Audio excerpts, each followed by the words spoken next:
Assalamualaikum warahmatullahi wabarakatuh. Perkenalkan, nama saya Laili Wahyu Fitria. Saya dari Prodi Administrasi Publik semester 1.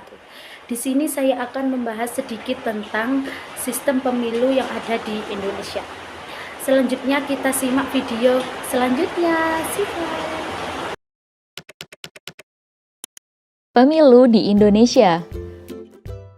Bagaimana Indonesia bisa memiliki presiden? Ya, presiden dipilih melalui pemilihan umum atau pemilu. Indonesia mengadakan pemilu sebagai praktik demokrasi. Indonesia sendiri adalah negara demokrasi terbesar ketiga di dunia. Apa itu demokrasi? Demokrasi berasal dari bahasa Yunani, demos dan kratos. Demos artinya rakyat dan kratos artinya pemerintahan. Dalam demokrasi, rakyat ikut berperan dalam pemerintahan dan semua kebijakan harus mengutamakan kepentingan dan kesejahteraan rakyat. Sistem pemilu ada dua macam, yaitu sistem distrik dan sistem proporsional. Pada sistem distrik, satu daerah pemilihan hanya memilih satu wakil. Calon yang mendapatkan suara paling banyak dianggap sebagai pemenang. Di Indonesia, pemilihan DPD mengikuti sistem distrik tetapi berwakil banyak, yaitu dipilih 4 wakil DPD di setiap provinsi.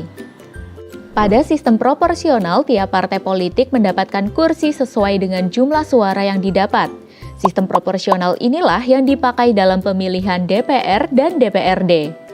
Partai yang mendapatkan suara lebih banyak akan mendapatkan jumlah kursi yang lebih banyak juga. Lalu, apakah semua partai yang mendapatkan suara dianggap lolos? Belum tentu. Ada yang namanya ambang batas parlemen atau parliamentary threshold. Partai yang jumlah suaranya mencapai ambang batas inilah yang bisa mendapatkan kursi di DPR.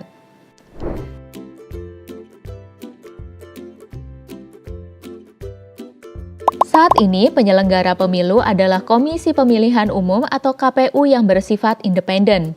Pemilu yang diadakan setiap 5 tahun sekali ini diatur oleh Undang-Undang Dasar 1945 dan Undang-Undang Nomor 7 Tahun 2017 tentang Pemilihan Umum. Peserta pemilu adalah partai-partai politik.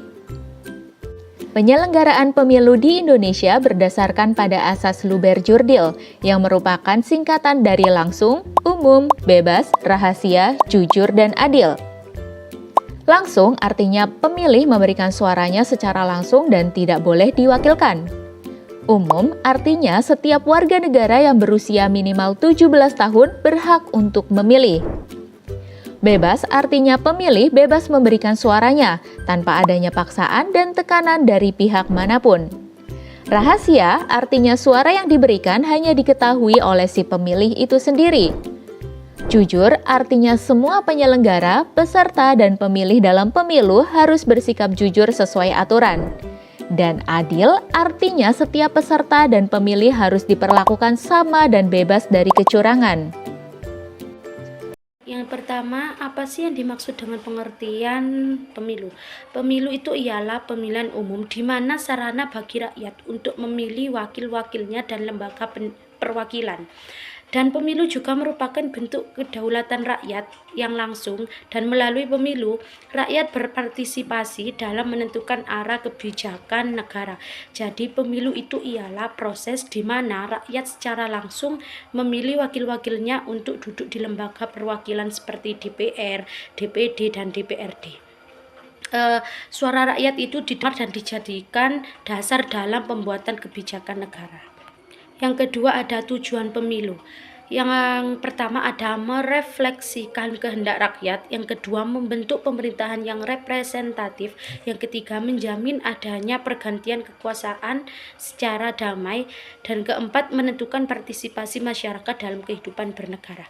Jadi tujuan utama pemilu itu ialah untuk memastikan bahwa pemerintahan yang berbentuk itu adalah representasi dari kehendak rakyat. Selain itu, pemilu juga bertujuan untuk menjadikan stabilitas politik dan keamanan negara. Selanjutnya ada prinsip-prinsip pemilu. Yang pertama ada secara langsung, secara umum dan bebas, rahasia, jujur, dan adil. Yang pertama ada langsung. Jadi secara langsung itu rakyat memilih langsung calon yang diinginkan. Kemudian umum, semua warga negara yang memenuhi syarat dapat memilih dan dipilih. Yang ketiga, bebas. Setiap pemilih bebas menentukan pilihan tanpa paksaan. Kemudian rahasia. Setiap suara pemilih itu dirahasiakan. Jujur dan adil. Proses pemilu itu dilaksanakan secara jujur dan adil. Jadi tanpa kecurangan. Kemudian ada sistem pemilu di Indonesia. Sistem pemilu di Indonesia yang pertama ada proporsional terbuka. Biasanya itu untuk memilih calon secara langsung. Kemudian ada distrik, memilih anggota DPD. Dan mayoritas. Mayoritas itu pemilihan presiden dan wakil presiden. Jadi Indonesia itu menggunakan beberapa sistem pemilu, yaitu proporsional terbuka untuk memilih anggota DPR dan DPRD. Distrik itu untuk memilih anggota DPD. Dan mayoritas itu untuk memilih presiden dan wakil presiden. Jadi selanjutnya ada tahapan pemilu. Tahapan pemilu yang pertama ada tahapan persiapan, yang kedua tahapan pelaksanaan, dan ketiga tahapan penetapan hasil. Jadi pemilu itu melalui beberapa tahapan yang dimulai dari persiapan, pelaksanaan, hingga penetapan hasil. Setiap tahapan itu memiliki peran penting dalam memastikan kelancaran pemilu. Selanjutnya ada hak dan kewajiban pemilu. Jadi hak itu mendapatkan informasi, memilih dan didengar suaranya. Kemudian kewajiban itu menggunakan hak pilih, menjaga ketertiban dan menaati peraturan. Sebagai warga negara, kita itu memiliki hak untuk memilih dan kewajiban untuk menggunakan hak tersebut. Jadi partisipasi dalam pemilu itu adalah bentuk tanggung jawab kita sebagai warga negara. Jadi kesimpulannya, pemilu itu adalah sarana penting dalam demokrasi dan memahami sistem pemilu untuk berpartisipasi aktif, dan mari gunakan hak pilih kita dengan bijak. Dengan memahami sistem pemilu, kita dapat berpartisipasi secara aktif dalam menentukan masa depan bangsa. Mari kita gunakan hak pilih kita dengan bijak untuk memilih pemimpin yang amanah dan komponen. Jadi itu saja yang bisa saya jelaskan. Terima kasih.